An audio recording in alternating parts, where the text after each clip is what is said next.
A very good morning to all of you। एक बार आप सभी लोग ऑडियो वीडियो कंफर्म करिए, सब कुछ ठीक है, क्लियर है। पंकज और विक्रम एक बार ऑडियो वीडियो कंफर्म करिए, सब कुछ ठीक है, क्लियर है। ओके फाइन, तो चलो अपन क्लास को स्टार्ट करते हैं।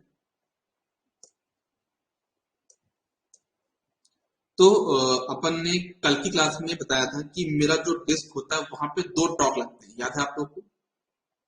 मेरा जो डिस्क होता है ना, मेरे डिस्क पे दो तरह के टॉक लगते हैं, तो दोनों ही अपोजिट डायरेक्शन में लगते हैं। ऐसा तो आपको इतना तो क्लियर होगा।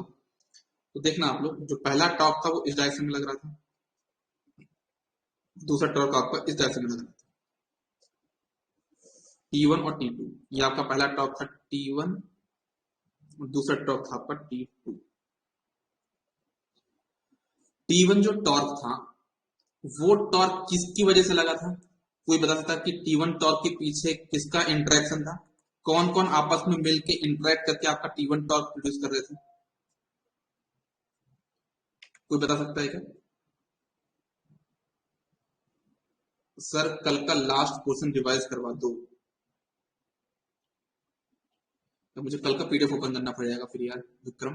ऐसे ही बता देता हूँ ना, बिना पीडीएफ ओपन किए मैं बता देता हूँ। ठीक है, एक मिनट रुक जाओ पंकज, के बाद रिवाइज कर देता हूँ मैं। ये आपके पास जो T1 आया था वो किसकी वजह से आया था? 5PC की वजह से। एक मिनट रुकना दोनों ना, 5PC और IEC की वजह से आया था। तो T1 आपका आया था वो 5PC और IEC की वजह से आया था। एक बार मैं यहाँ पे रिवाइज करा रहा हूँ बिना डायग्राम को ओपन के, आप अपने कॉपी में डायग्राम देखते जाना। मैंने बोला था कि आपका पोटेंशियल कॉइल है जो कि शंट मैग्नेट के सेंट्रल लिंब पे प्लेस्ड है। उस पोटेंशियल कॉइल को हम क्या प्रोवाइड करते हैं? जो भी सप्लाई वोल्टेज है वो पूरा का पूरा वोल्टेज प्रोवाइड करते हैं।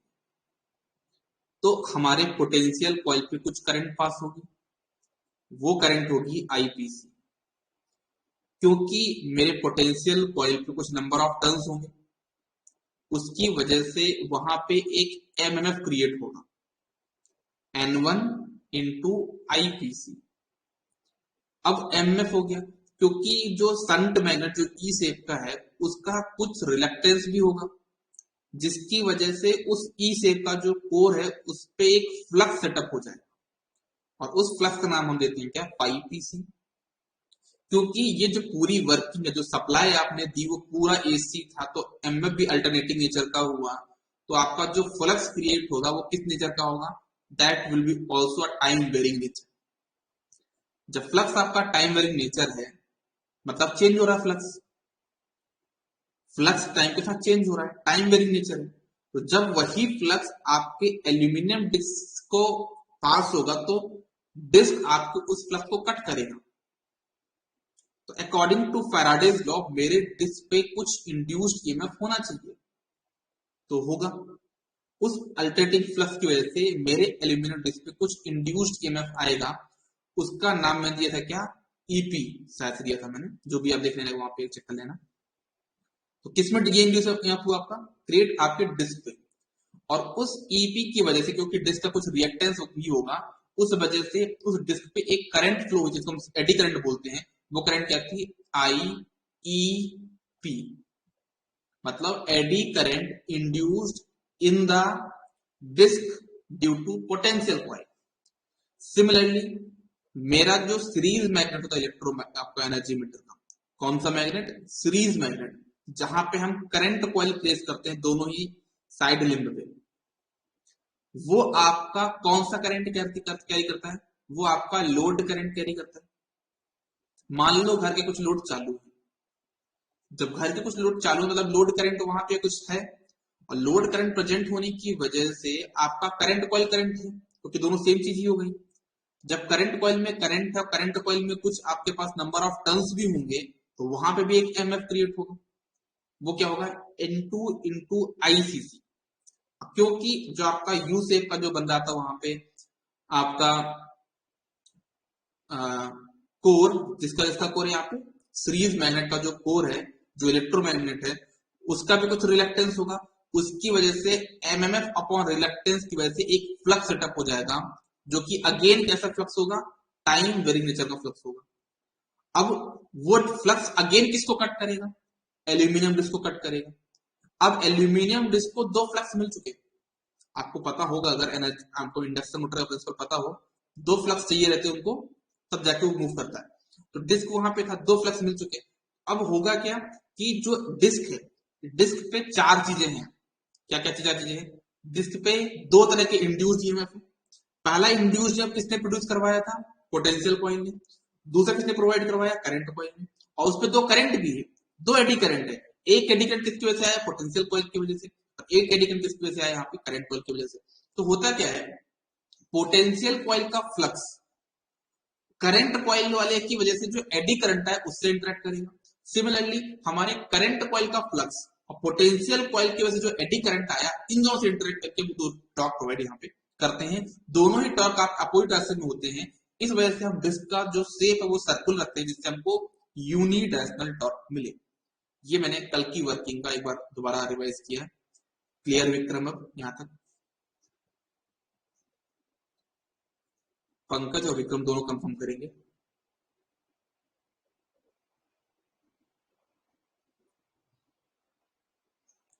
ओके, तो ये आपका T1 किसकी वजह से आया, ठीक है। T1 आपका किससे से आया, 5PC और IEC की वजह से आया। आपने है लिखा, मतलब ये डाउट है, क्लियर है? ओके ओके, ठीक है, क्लियर, ओके, ठीक है ठीक है।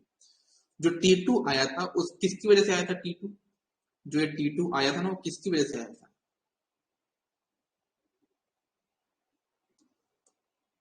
T2 आपका आया था इसकी वजह से। किसकी वजह से, आपका 5cc and 5cc and IEP की वजह से।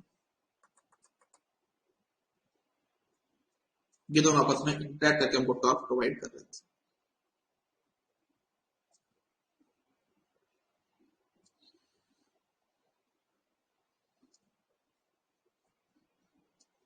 तो जो T1 का टॉर्क आएगा, जो हमारा T1 का टॉर्क आया था, वो हमारा क्या हो जाएगा, जो T1 टॉर्क आया था वो जाएगा मेरे पास यहाँ पे, कौन कौन आपस में इंटरेक्ट कर रहे हैं, 5PC और IEP। 5PC एंड IEC आपस में क्या कर रहे हैं, यहाँ पे इंटरेक्ट कर रहे हैं, फिर इंटरलिंक कर रहे हैं, इंटरेक्ट बोलता हूँ, ये दोनों आपस में इंटरेक्ट कर रहे हैं और हमको टॉर्क प्रोवाइड कर रहे हैं। जब ये इंटरेक्ट कर रहे हैं, मतलब क्या, इनका टॉर्क क्या होगा, मतलब T1 दोनों में डिपेंड कर रहा है, मतलब क्या हो जाएगा आपका ये 5PC into IEC into cos of angle between them. किसके बीच का एंगल, 5PC और IEC के बीच का angle, cos of angle between them लिखा मैंने, cos of angle between 5PC and IEC।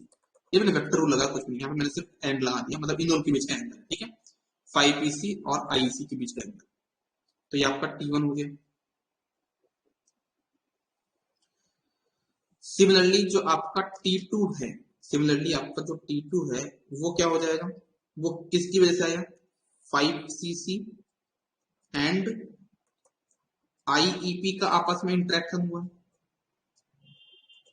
उसकी वजह से आपका ये टॉर्क आया। तो इसको वेक्टर फॉर्म में अपन बोलना चाहते हैं, क्या बोलेंगे, दोनों का मल्टीप्लाई मतलब क्या हो जाएगा, 5cc into IEP into cos of angle between them, इन दोनों के बीच का एंगल।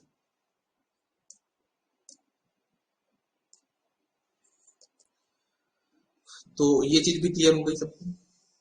अब अपन यहाँ पे क्या करने वाले हैं, फेजर बनाने वाले, सबको एंगल पता चल जाए। हम क्या करने वाले हैं, यहाँ पे फेजर पता करने वाले हैं, जिनसे हमको इनके बीच का एंगल पता चल जाए, ठीक है। एक चीज और है जो कि आपको पता होनी चाहिए, हमारे पास यहाँ पे दो कॉइल है, हमारे पास यहाँ पे कितनी कॉइल है, दो कॉइल है, एक पोटेंशियल कॉइल है, एक करंट कॉइल है। अच्छा, मैं आप लोगों से पूछूं कि जब अपन ने वॉट मीटर पढ़ा था, है ना, ईडीएम का वॉट मीटर पढ़ा था, तो एक क्वेश्चन मैंने बहुत बार बोला था कि आपके पोटेंशियल कॉइल का नेचर कैसा होना चाहिए। वहां मैंने एक बार नहीं बहुत बार बताया था कि पोटेंशियल कॉइल का नेचर हाईली रेजिस्टिव होना चाहिए। और उसी टाइम मैंने बोला था कि जब कभी यही क्वेश्चन आपके एनर्जी मीटर पूछा जाएगा तो आप क्या बोलोगे वहां पे, हाईली इंडक्टिव होना चाहिए। याद है कि नहीं? है ना, बताया था उस टाइम पे मैंने कि पोटेंशियोमीटर का जो नेचर होना चाहिए वो आपका हाईली इंडक्टिव होना चाहिए in case of energy meter. उसका जो रीजन है ऐसा क्यों होना चाहिए वो आपको थोड़ी देर में क्लियर होगा, लेकिन मैं अभी फिलहाल यहाँ पे ये मान के चलता हूँ कि जो नेचर मेरा क्या वो हाईली इंडक्टिव है। इसको मैं प्रूव करूंगा कि अगर हाईली इंडक्टिव क्यों है, लेकिन कुछ टाइम बाद प्रूव करूंगा। ठीक है, तो लिखना आप लोग यहाँ पे दो line, nature of potential coil is highly inductive.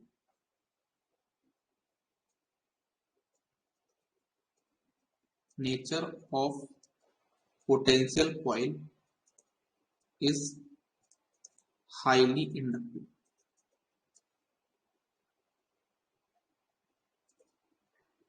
अगर ऐसा है, अगर मान लो पोटेंशियल कॉइल का नेचर हाईली इंडक्टिव है, तो क्या आप लोग मुझे ये बता सकते हो कि उनके बीच का एंगल कितना होगा? वीपीसी और आईपीसी के बीच का जो एंगल होगा, कोई बता सकता कितना होगा? जब नेचर बहुत ज्यादा इंडक्टिव है, इसका मतलब इनके बीच का एंगल क्या होगा? ऑलमोस्ट 90 होगा कि नहीं होगा? ऑलमोस्ट 90 होगा नहीं होगा, क्योंकि हाईली इंडक्टिव है। रजिस्टिव में दोनों सेम फेज में होते हैं, लेकिन इंडक्टिव केस में दोनों 90 डिग्री का लैग आएगा, मतलब करंट लैग करेगा वोल्टेज से ऑलमोस्ट 90। क्योंकि देखो, हाईली इंडक्टिव बोला, प्योरली इंडक्टिव नहीं बोला गया है ना, प्योरली इंडक्टिव नहीं है, हाईली इंडक्टिव।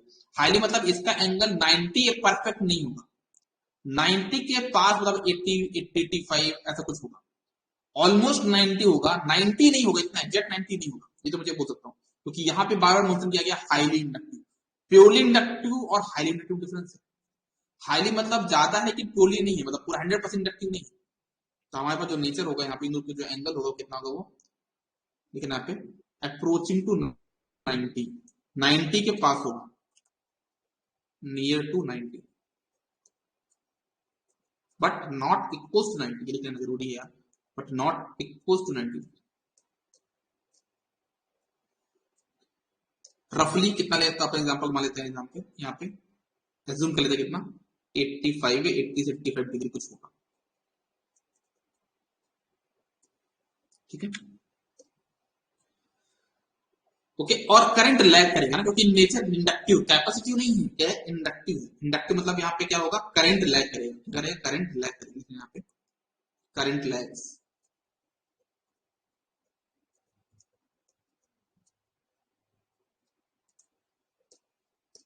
चलो तो मैं एक काम करता हूँ, मैं आता हूँ डायरेक्टली फेजर पे, जो कि बहुत इंपॉर्टेंट चीज है यार, बहुत इंपॉर्टेंट चीज है फेजर बनाना, और बहुत इंपॉर्टेंट। मैं आपको ये बोलता हूँ कि अभी आप नोट डाउन मत करना, कुछ टाइम तक नोट डाउन मत करना, सिर्फ समझना।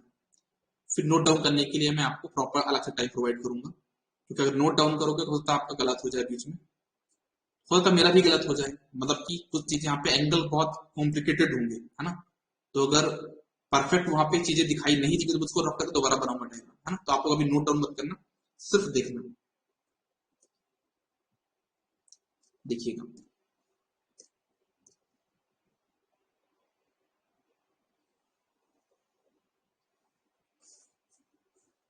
मुझे ये बताइए सभी लोग कि हमने अपने एनर्जी मीटर में प्रोवाइड क्या किया, सबसे पहले हमने प्रोवाइड किया था अपने एनर्जी मीटर पे क्या, that was VPC supply voltage, हाँ या ना। वीपीसी क्या था पास, पोटेंशियल कॉइल में कौन सा वोल्टेज था, जो सप्लाई वोल्टेज था वही था ना। जैसा कि मैंने बोला, अगर वीपीसी यहाँ पे है तो आपका जो करंट कॉइल करंट होगा वो अप्रोक्सीमेट 90 के पास में होगा। 90 तो नहीं होगा, इतना बोल सकता हूँ, ये 90 ये होता है, 90 ये होगा, 90 तो नहीं होगा इसके बीच का एंगल। करंट लैग भी कराना तो अपना ये मान लो इतना कुछ होगा,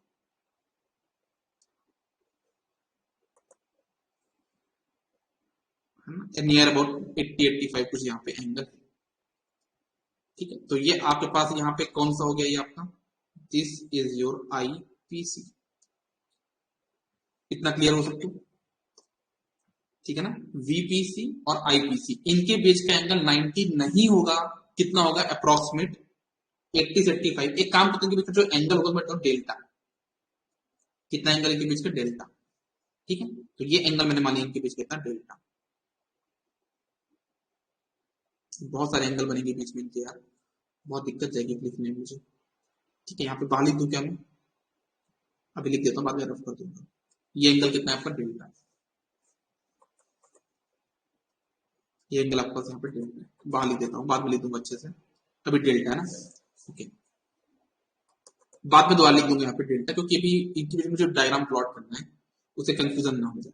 अच्छा मुझे ये बताओ कि आपके घर का जो लोड है उसका कुछ पावर फैक्टर होगा, होगा कि नहीं होगा? बिल्कुल होगा। तो घर का जो पावर फैक्टर होगा, जो आपका जो एंगल होगा, पावर फैक्टर एंगल होगा, क्या होगा? वीपीसी और आईसीसी के बीच का एंगल होगा। आपके घर का जो पावर फैक्टर है फाई, वो किसके बीच का एंगल होगा? वीपीसी और आईसीसी के बीच का एंगल होगा। अब मुझे आप लोग ये बताओ, अपने घर पे थोड़ा एज्यूम करो, घर का जो लोड है वो कैसा होगा? पूरा 90% इंडक्टिव होता है क्या आपका? घर का जो लोड होता है क्या वो 90% पूरा इंडक्टिव होता है क्या? मतलब पूरा प्योर इंडक्टिव होगा? नहीं, हमारे घर का जो लोड होता है ऑब्वियसली वो क्या होगा? कैपेसिटिव नेचर भी नहीं होता, वो आरएल होता है, मतलब रजिस्टिव भी होगा और इंडक्टिव भी होगा। मोस्ट प्रोबेबली क्या होगा? वो रेजिस्टिव और इंडक्टिव होगा। मतलब आपका आईसीसी करंट कहीं यहाँ पे नहीं आया क्या? बताओ सभी लोग मुझे।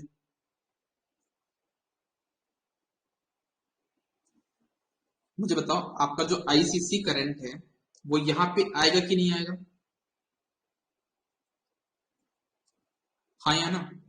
क्योंकि देखो, ये इधर तो जाएगा नहीं आईसीसी, क्योंकि आपका कैपेसिटी लोड तो होता नहीं है ना घर का, है ना? और ऐसा भी नहीं है कि पूरा आईपीसी के नीचे आ जाए, मतलब वो वीपीसी और आईपीसी के बीच में आएगा नहीं आएगा? हाँ या ना? कितना क्लियर है सबको? ओके।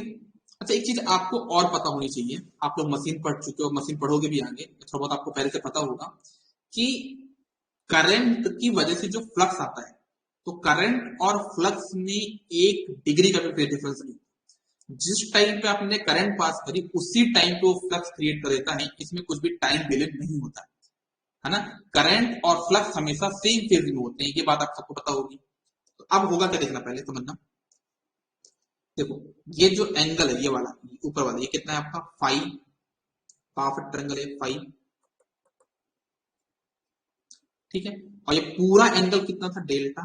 ये तो आपको पता है पूरा एंगल कितना था? डेल्टा। तो ये वाला एंगल कितना हो जाएगा? Delta minus five.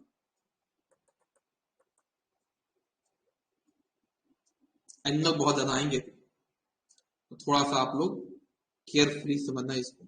इतना क्लियर हो तो आगे मैं बढ़ू, नहीं तो नहीं बढ़ूंगा मैं। इतना क्लियर है सभी को, तभी मैं आगे बढ़ने वाला हूँ, ठीक है। अच्छा, जैसा मैंने कि आपका जो फ्लक्स होगा सेम फेज में होगा। अच्छा, पोटेंशियल कॉइल पे एक फ्लक्स क्रिएट हुआ था 5pc, वो इसके सेम फेज में होगा, नो डाउट, बिल्कुल 100% सही बोल रहे हो आप। यहाँ पे 5pc क्रिएट होगा जो कि आईपीसी के सेम फेज में होगा, क्योंकि वो फ्लक्स आईपीसी की वजह से आया। वैसे हमारे जो आपका सीरीज में है उसमें भी एक फ्लक्स आया था 5cc, वो किसकी वजह से आया था? इसकी वजह से आया। ये ये भी क्लियर होगी, ये भी क्लियर होगी। अच्छा, एक बात बताना, आपका देखो, आपके पोटेंशियल कॉइल पे एक फ्लक्स है 5pc, उस फ्लक्स की वजह से जो एल्यूमिनियम डिस्क है, जो 5pc का नेचर टाइम वेरिंग नेचर है, तो 5pc की वजह से आपका जो एल्यूमिनियम डिस्क है उस पर एक इंड्यूस्ड ईएमएफ क्रिएट हुआ था लेकिन नहीं हुआ था? उस इंड्यूस्ड ईएमएफ का नाम था ईपी। अब आपको पता है फैराडे लॉ की वजह से कि जब कभी फ्लक्स आपको पता हो, और फ्लक्स की वजह से जब कभी इंड्यूस्ड ईएमएफ आता है, तो हमेशा इंड्यूस्ड ईएमएफ फ्लक्स से 90 डिग्री लैग करता है। करता कि नहीं करता है? करता है नहीं करता? सभी लोग बताओ, है ना? तो अब हमारे पास जो ईपी आएगा वो 5pc से 90 डिग्री लैग करेगा। मतलब मेरे पास जो यहाँ पे आने वाला है क्या, ये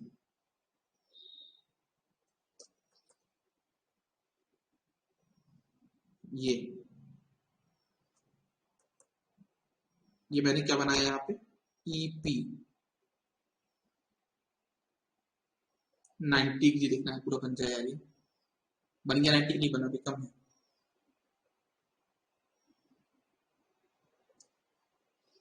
ठीक है, ऑलमोस्ट 90 बन चुका है।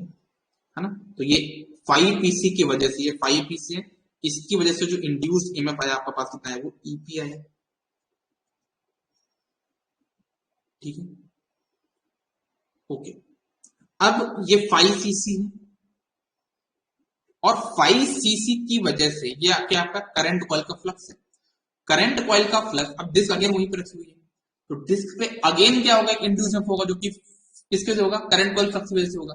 अगेन आपके डिस्क पे एक इंड्यूस ईएमएफ होगा, और वो जो इंड्यूस ईएमएफ होगा वो again according to Faraday's law 5 CC से कितना डिग्री लैग करेगा, वहां पे कितना डिग्री करेगा, 90 डिग्री। मतलब आपके पास यहाँ पे क्या आ जाएगा, 90 डिग्री कितना होगा, हो जाएगा इतना, दिख रहा है 90। चलो मान लिया इतना 90। ठीक है, तो ये आपके पास यहाँ पे क्रिएट हो गया क्या, ईसी। ईसी मतलब क्या, करंट कॉइल पे, करंट कॉइल फ्लक्स की वजह से डिस्क पे इंड्यूस ईएमएफ। कितना क्लियर हुआ सभी को, कंफर्म करिए फटाक से।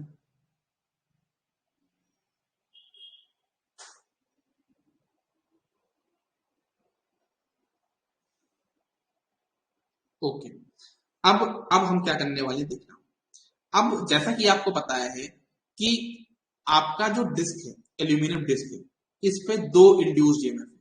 पहला इंड्यूस्ड कौन सा, ईपी, और उस ईपी की वजह से डिस्क को कुछ रिएक्टेंस होगा, है ना। तो उस इंड्यूस्ड ईएमएफ की वजह से उस पे क्या होगा, उस पे एक यहाँ पे करंट फ्लो होगा। क्या वो करंट ईपी के सेम फेज में होगा, क्योंकि रिएक्टेंस है डिस्क का, तो सेम फेज में तो नहीं होगा, थोड़ा बहुत डिफरेंस तो आएगा ना, कि नहीं आएगा, बताओ सभी लोग। डिस्क पे दो इंड्यूस्ड ईएमएफ है, ईपी है और ईसी, इनकी वजह से दो इंड्यूस्ड करंट भी आएंगे, जो एडी करंट होंगी।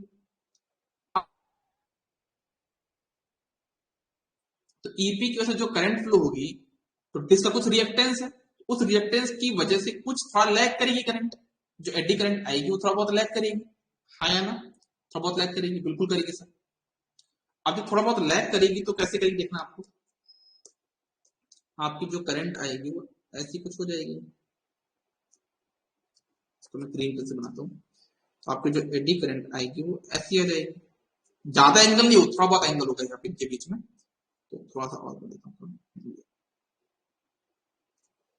ये आपकी कौन सी करंट आ गई, ईपी की वजह से एडी करंट क्रिएट हुई, क्या हो जाएगी, ये आईईपी। ये आपकी कौन सी करंट है, दिस इज योर आईईपी। तो मान लिया मैंने कि आपका जो डिस्क का रिएक्टेंस है उसकी वजह से जो यहाँ पे एंगल बन रहा है, कितना बन रहा है आपके पास यहाँ पे, अल्फा।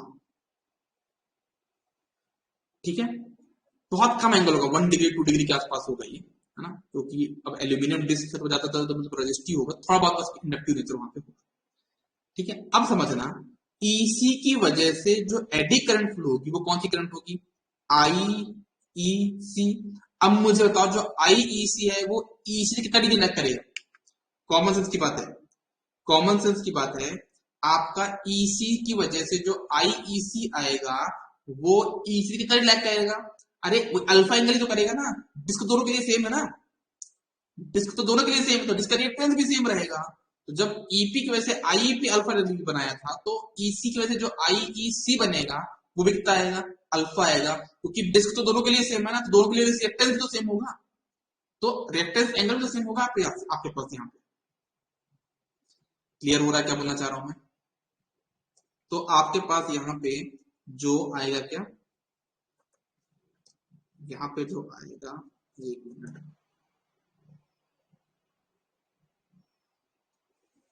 ये हो जाएगा यहाँ पे क्या, आई ई पी, आई ई सी, सॉरी, तो ये एंगल कितना होगा आपका, अल्फा होगा। तो ये पहले तो फेजर बना लिया मैंने पूरा कंप्लीट, ये मेरा पूरा कंप्लीट फेजर बन गया।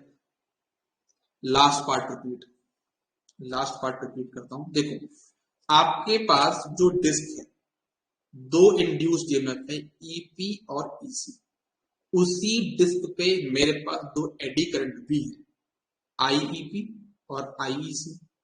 आईईपी जो इंड्यूस्ड करंट है वो किसकी वजह से आया है? ईपी की वजह से आया है। और दोनों सेम फेज में क्यों नहीं है? क्योंकि एल्यूमिनियम जिसका कुछ रेजिस्टेंस भी होगा, कुछ रिएक्टेंस भी होगा, ज्यादा रिएक्टेंस नहीं होगा, जो थोड़ा बहुत होगा, जिसकी वजह से ईपी से थोड़ा बहुत लैग करेगा आईईपी, 1-2 डिग्री बराबर कुछ लैग करेगा। वो क्यों लैग किया? क्योंकि डिस्क तो रखी हुई है आपके पास और डिस्क का कुछ रिएक्टेंस है उस वजह से। अब ईसी कहां पे? उसी डिस्क पे, कुछ दूसरी डिस्क नहीं, उसी डिस्क पे। और उसी डिस्क पे अब करंट हो रही है यहाँ पे आईईसी। तो भाई वो ईसी और आईईसी तो उसी डिस्क पे है ना, तो रिएक्टेंस तो सेम ही होगा। उसके जितना पहले angle 1 to 2 degree alpha angle से जितना लैग किया था पोटेंशियल कॉइल वाला आपका एडी करंट, उतना ही आप पास यहाँ पे करेगा करंट कॉइल का इंड्यूसर भी उतना ही लैग करेगा। समझ में आई बात सबको?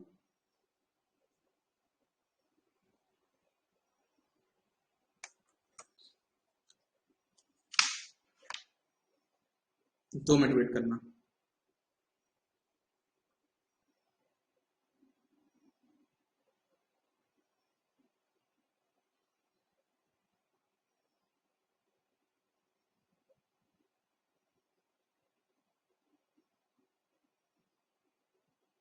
मैं तो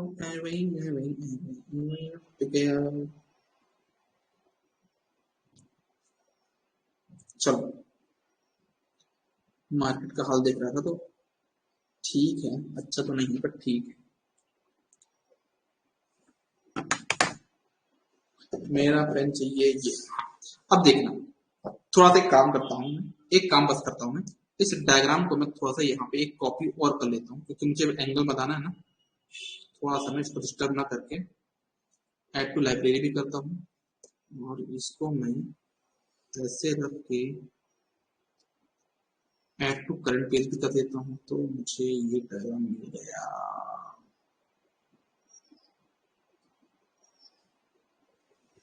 थोड़ा सा प्यार हुआ है।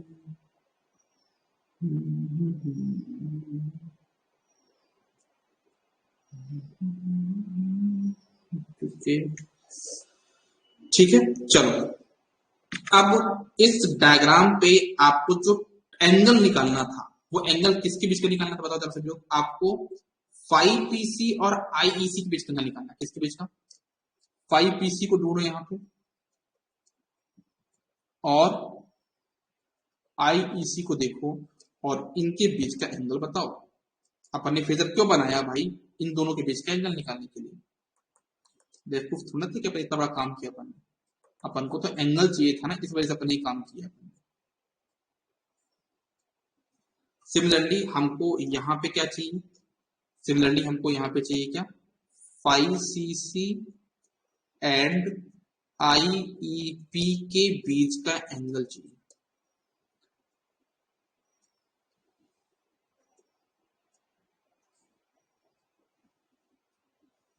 तो बता सकता है कोई? यहाँ पे चेक करो, 5PC कहाँ पे है? 5PC ये है, और आईईसी क्या है? ये है। इन दोनों के बीच का एंगल कितना होगा?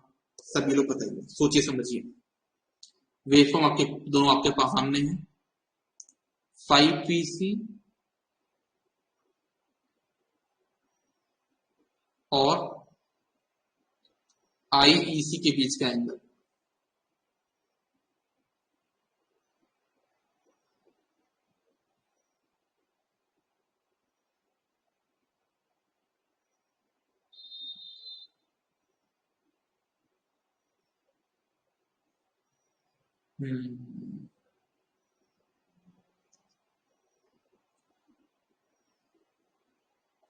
थोड़ा सोचिए कितना एंगल होगा।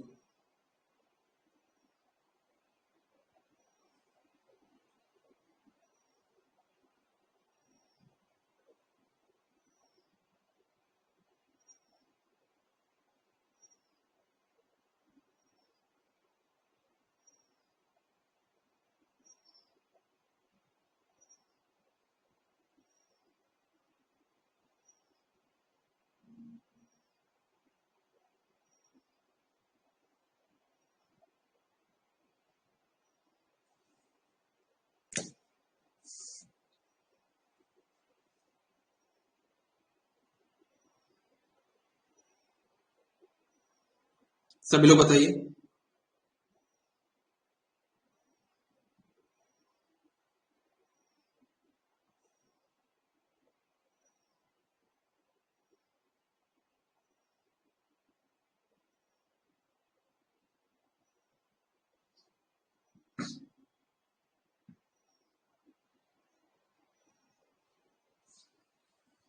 सभी लोग, आप लोग को बताना है। अरे ऐसे क्यों नहीं आता है? नहीं आता सर क्या? वो तो आपका मैथ्स है ना, एप्टीट्यूड है, इसको तो लगाओ यार। 90 माइनस अल्फा नहीं होगा। कैसे बोले 90 प्लस अल्फा? आपने 90 प्लस अल्फा कैसे बोल दिए? थोड़ा बहुत तो सोचो, दिमाग लगाओ।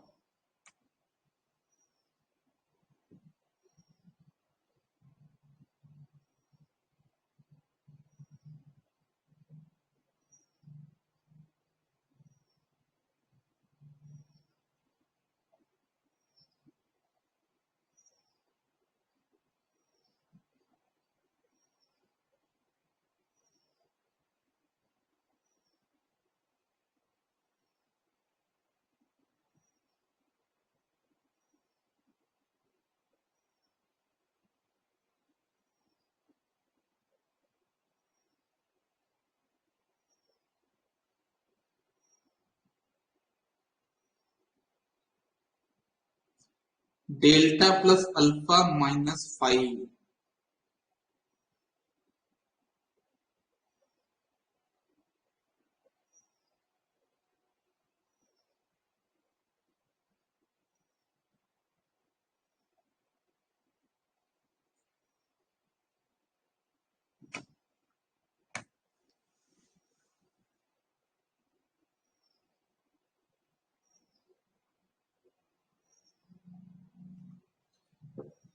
देखना, मैं बताता हूं, देखना सबको ध्यान समझना।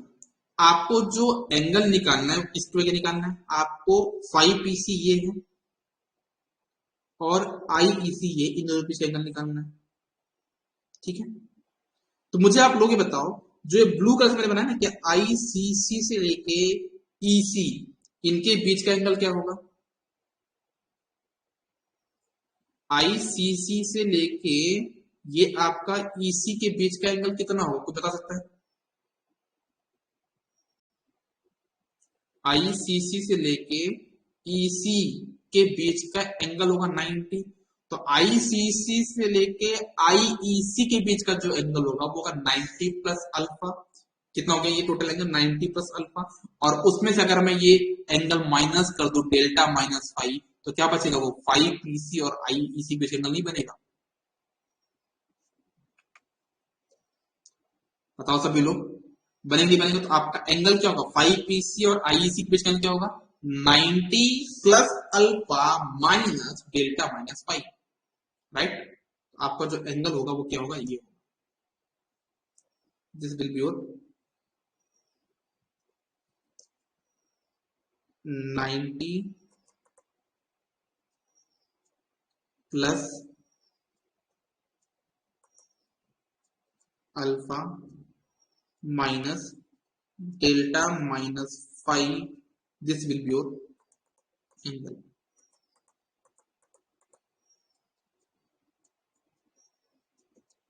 ठीक है, चलो एक काम करो, इसका एंगल आप लोग मुझे बताओ। इसका एंगल आप लोग मुझे बताओ।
इसको नोट डाउन भी कर लीजिए सभी लोग, आप लोग इसको नोट डाउन भी कर लीजिए, दोनों डायग्राम नोट कर लीजिए और सेकंड वाले का एंगल भी बताइए मुझे, है ना। इतना काम आप लोग कर लीजिए पहले।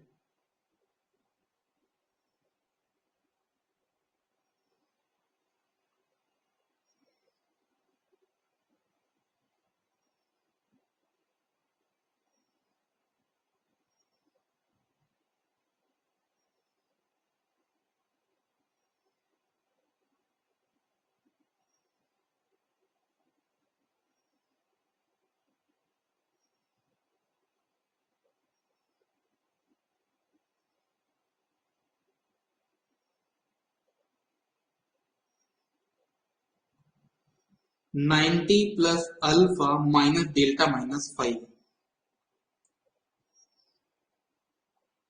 बिल्कुल सही है।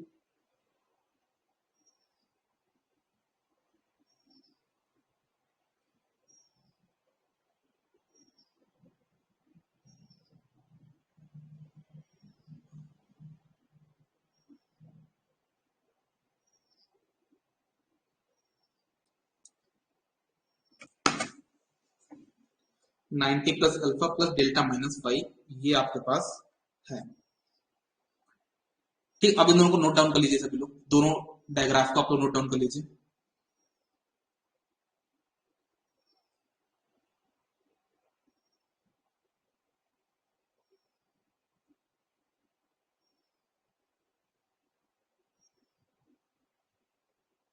इनको नोट डाउन कर लीजिए। इसका भी एंगल बिल्कुल सही बताया आप लोगों ने। इसका जो एंगल होगा मैं नहीं बता पाऊंगा, आप लोग चेक कर लीजिएगा।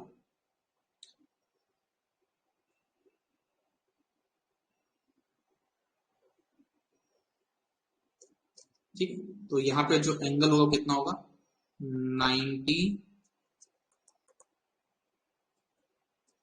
90 कितना होगा ये, plus alpha plus delta minus 5, ये आपके बेस का एंगल होगा। चलो मैं बता ही देता हूँ कैसे आएगा। आपको एंगल निकालना है, ये क्या है, 5cc ये है, 5cc से IEP ये है, देखना 5cc ये हो गया एंगल, और 5cc से EP EC सॉरी कहाँ गया ये है 90,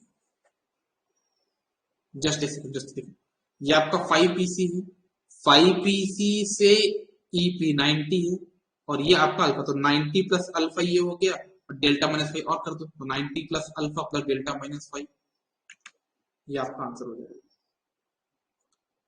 नोट कर लिया आप लोगों ने, मैं आगे बढ़ू क्या।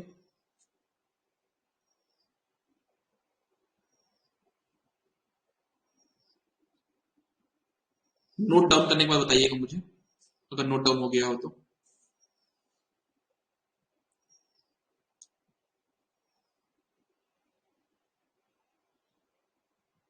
एक छोटा सा कमेंट कर दो, मैं वेट कर लूंगा यार। प्रॉपर आराम से डायग्राम बनाओ, जल्दबाजी मत करो, बस एक मैसेज कर दो बस। ये ओके मैसेज किया आप लोगों ने। सेकंड वाला बना रहे हो, बना लो बना लो।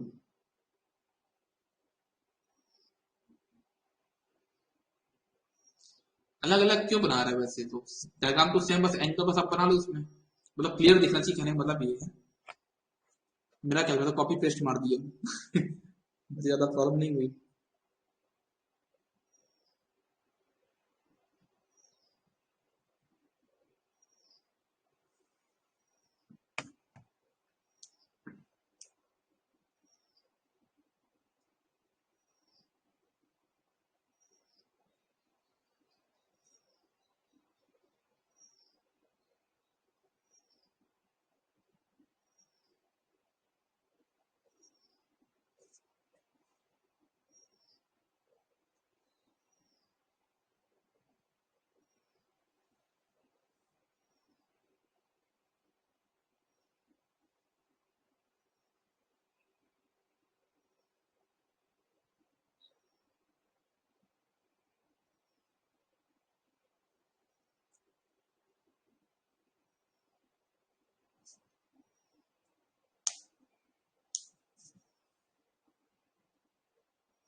डन।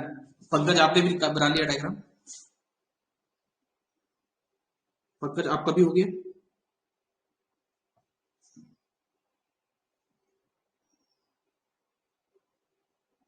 हो गया, चलो अब आगे बढ़ते हैं अपन। तो देखना मेरा जो T1 था, मेरा जो T1 होगा ना वो क्या हो जाएगा, अभी थोड़ी देर पहले बताया मैंने। T1 मेरा क्या था, 5PC IC, ये 5PC इंटू IC इंटू इनके बीच का एंगल मैं निकाल चुका हूँ 90 plus alpha minus delta minus 5, इसका भी एंगल निकाल चुका हूँ। तो मैं T1 और T2 को यहाँ पे नेक्स्ट पेज में लिखता हूँ, कितना होगा देखना। मैं यहाँ पे T1 की वैल्यू लिखता हूँ, कितना हो जाएगा,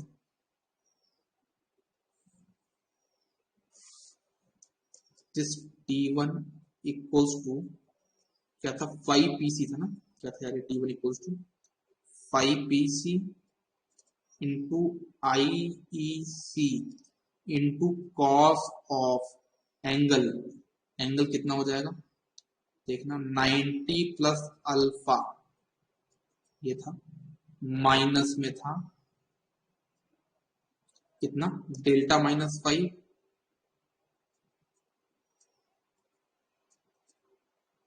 तो ये आपका ऐसा कुछ आया था T1। T2 आपका कितना था, T2 आपका था यहाँ पे 5cc into IEP into cos of 90 plus alpha minus, नहीं प्लस हो गया प्लस डेल्टा माइनस 5, ये था। अच्छा आपके पास जो रिजल्टेंट टॉर्क होगा, क्योंकि दोनों का अपोजिट में लग रहे हैं, दोनों टॉर्क आपके अपोजिट में लग रहे हैं, तो जो आपका टी रिजल्टेंट होगा कितना हो जाएगा, आपके पास जो टी रिजल्टेंट होगा वो कितना हो जाएगा, this will be your, this result will be proportional to T1 minus T2,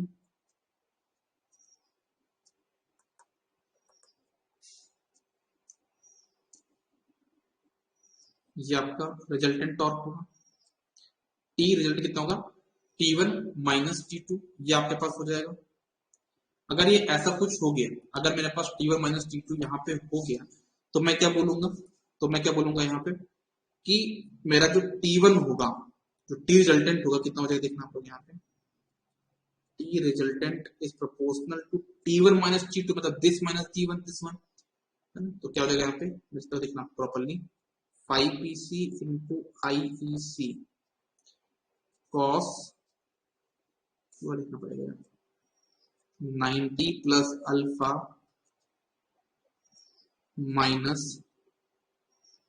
delta minus 5, ये हो गया, ये हो गया, फिर माइनस क्या हो जाएगा यहाँ पे 5cc IEP cos 90 plus alpha plus delta minus 5, ये एंगल होगा। अच्छा मुझे एक बात बताओ, ये 5PC किसकी वजह से आया, कोई बता सकता है?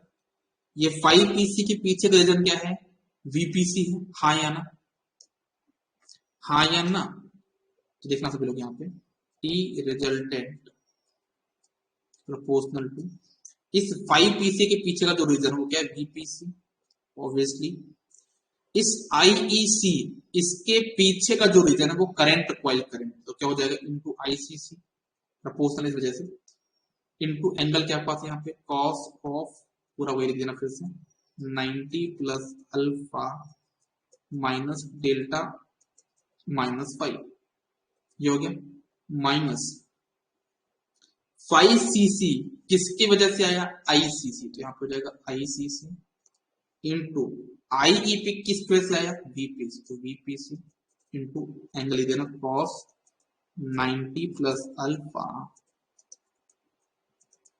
प्लस डेल्टा माइनस 5, ये हो जाएगा। और जब ये हो जाएगा तो अपन यहाँ पे से VPC और ICC कॉमन निकालें, तो ये पास यहाँ पे क्या होगा, टी रिजल्टेंट आपका हो जाएगा, this will be proportional to, अगर मैं इसमें VPC ICC निकाल लूं तो क्या हो जाएगा, VPC into ICC, VPC into ICC bracket में क्या आएगा मेरे पास यहाँ पे, cos 90 प्लस अल्फा, क्या मेरे पास cos 90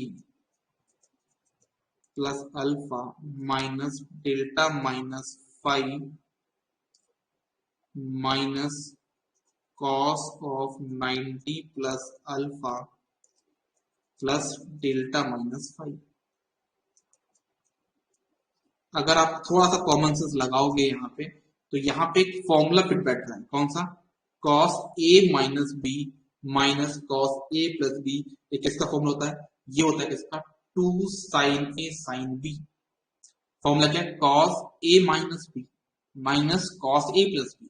ये किसका फॉर्मूला होता है, 2 sin a sin b। तो आपके पास यहाँ पे क्या हो जाएगा फाइनली, टी रिजल्टेंट आपके पास हो जाएगा, T resultant proportional to VPC. क्या हो जाएगा आपके पास यहाँ पे, VPC into ICC, VPC into ICC. यहाँ पे बन जाएगा क्या, 2 साइन ए, साइन मतलब क्या 90 प्लस अल्फा, 2 साइन ए साइन बी, और साइन बी आप कहता हूँ sign delta minus 5।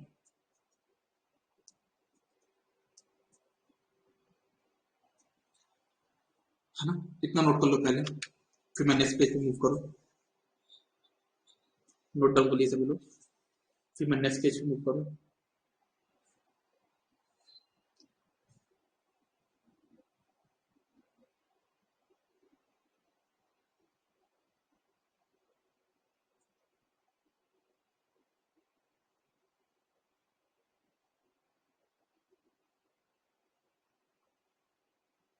Done, complete हो गया पूरा। ओके, आगे बढ़ते हैं अपन इसमें, देखना।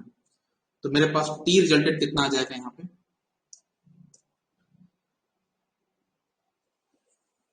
तो मेरे पास यहाँ पे जो टी रिजल्टेंट होगा, this will be your T resultant is proportional to VPC into ICC into sine 90 plus alpha, कितना हो जाएगा,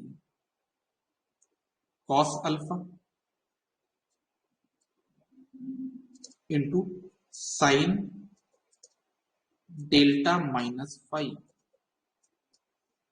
यहाँ पे 2 भी आ जाएगा कॉन्स्टेंट। अब देखो प्रोपोर्शनल साइन लगा, तो मेरे ख्याल से देखो ये जो कॉस अल्फा ये क्या है बताओ सभी लोग, ये आपका अल्फा क्या है, ये डिस्क का रिएक्टेंस है, जो एल्यूमिनियम डिस्क थी ना उसका रिएक्टेंस है। डेल्टा यहाँ पे क्या आपको बता सकता है, डेल्टा आपका यहाँ पे पोटेंशियल कॉइल का एंगल है, पोटेंशियल कॉइल का सेल्फ इंपिडेंस एंगल है, पोटेंशियल का इंपिडेंस एंगल है, ठीक है ना। ओके, और फाई यहाँ पे पावर फैक्टर एंगल है, सबको क्लियर है। वीपीसी यहाँ पे सप्लाई वोल्टेज है, मतलब पोटेंशियल वोल्टेज। आईसीसी आपका लोड का करंट है। अल्फा यहाँ पे डिस्क का रिएक्टेंस है ना, रिएक्टेंस एंगल है। और डेल्टा यहाँ पे क्या है आपका, वीपीसी और आईसीसी के बीच का एंगल है, मतलब उनका इंपिडेंस एंगल है।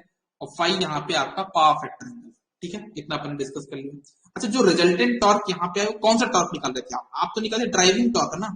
तो हमारे पास ये क्या आ गया, ड्राइविंग टॉर्क टी डी, ये हमारा ड्राइविंग टॉर्क आ गया। तो कितना हो जाएगा, T D proportional to, to को हम यहाँ से बाहर निकाल सकते हैं, तो हमारे पास क्या हो जाएगा, VPC ICC cos alpha sign delta minus 5। इतना आपके पास यहाँ पे आ जाएगा। अब प्रॉपरली सब कोई ध्यान से बहुत आराम से समझना, मुझे बताओ जो ड्राइविंग टॉर्क है वो किसके प्रोपोर्शनल होना चाहिए, बताओ सभी लोग।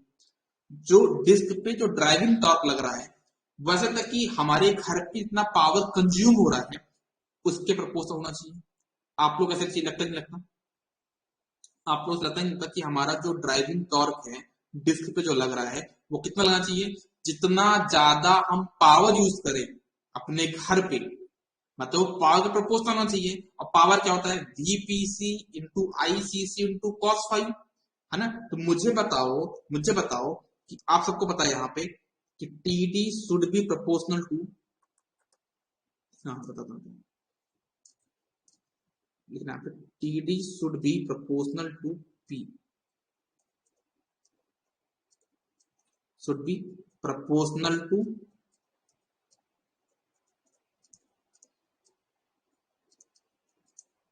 Power,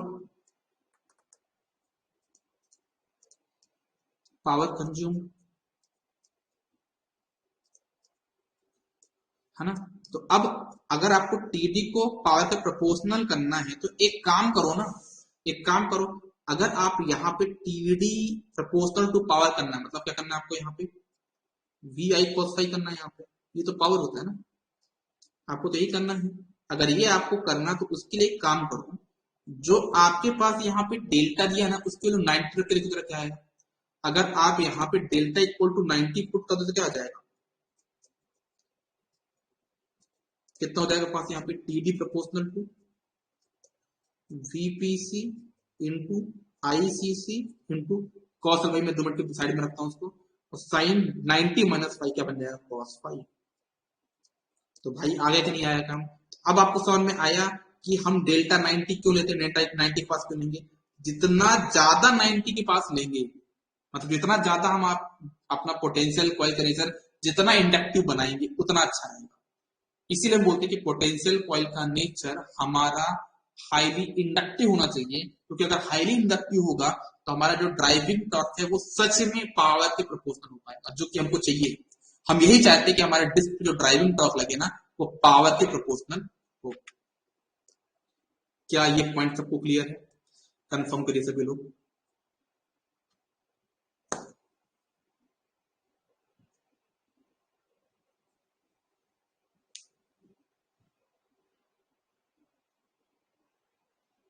VPC into ICC into cos five, ये आपका यहाँ पे होना चाहिए। तो उसके लिए हम क्या कर रहे हैं, डिस्क का जो सॉरी आपका जो पोटेंशियल कॉइल है उसका सेल्फ इंडक्टेंस हम बहुत ज्यादा रख रहे हैं, उसका जो नेचर हम कह रहे हैं हाईली इंडक्टिव रख रहे हैं, ठीक है ओके।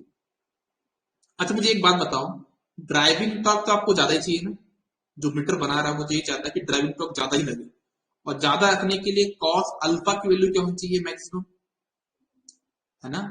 अगर ड्राइविंग टॉर्क हमको लगाना सफिशिएंट तो कॉस अल्फा की वैल्यू मैक्सिमम होनी चाहिए, और इसकी वैल्यू मैक्सिमम कब होगी 1 होगी, और मैक्सिमम 1 कब होगी जब डिस्क का मतलब alpha equal to 0, alpha equal to 0 करने के लिए जो डिस्क का रिएक्टेंस क्या होना चाहिए, कम से कम होना चाहिए, डिस्क का जो रिएक्टेंस क्या होना चाहिए कम से कम होगा, अगर डिस्क का रिएक्टेंस कम से कम होगा तो उससे आपका ड्राइविंग टॉर्क भी क्या हो जाएगा, बढ़ जाएगा। हाँ बताया सफिशियंट जितना मिल जाएगा आपको, तो लिखना आप लोग यहाँ पे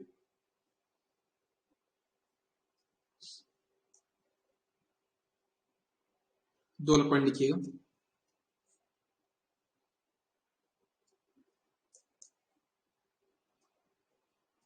to produce maximum driving torque. पहला पॉइंट क्या बताया मैंने आपको, delta should be approximate equal to 90, इसका मतलब क्या, क्या वो potential coil nature should be, potential coil nature यहाँ पे क्या चीज था हाईली इंडक्टिव,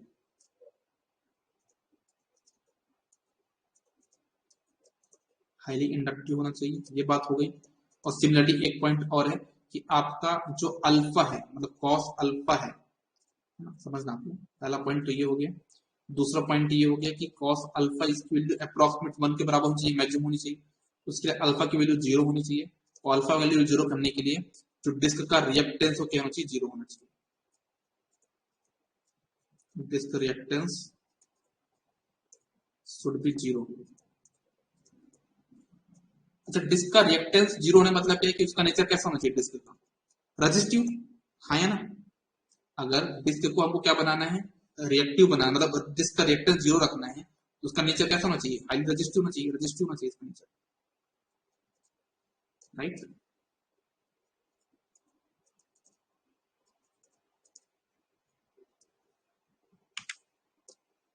डन याद था सभी को,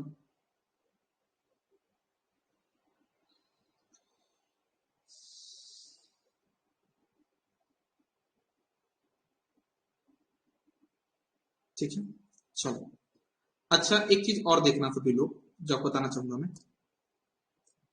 आपका जो हमारा ट्रू पावर होता है WT, वो क्या होता है VI cos फाई के प्रोपोर्शनल होता है, ये तो आपको पता चला ना। हमारा जो ट्रू पावर होता है WT वो क्या होता है VI cos फाई के बराबर होता है।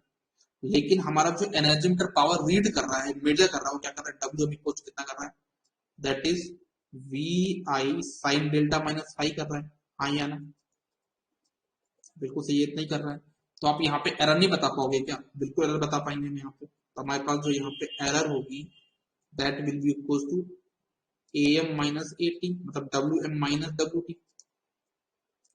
कितना हो जाएगा, यहाँ से अगर हम VI कॉमन निकाल लें तो क्या हो जाएगा sine delta minus phi minus cos phi, sine delta minus phi minus cos phi, ये हो जाएगा। अगर आपको परसेंटेज रन निकालना हो तो वो भी निकाल सकते हो आप। यहाँ पे फॉर्मूला क्या होता है WM minus W2 upon W2 into 100। अगर ये वैल्यू हम पुट कर दे तो हमारे पास क्या मिल जाएगा, VI से VI कैंसिल हो जाएगा यहाँ पे, तो आपके पास आएगा फॉर्मूला क्या sine delta minus phi minus cos phi upon में cos phi into 100।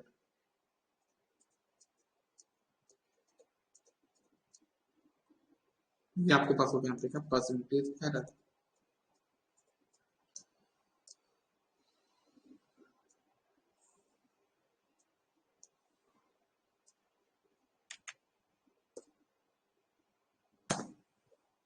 sin delta minus 5 minus cos 5 upon cos 5 into 100, this will be your percentage error।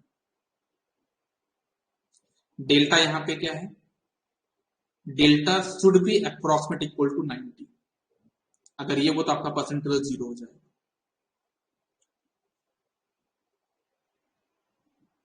ठीक है, नोट डाउन कर लिया आप लोगों ने इसको।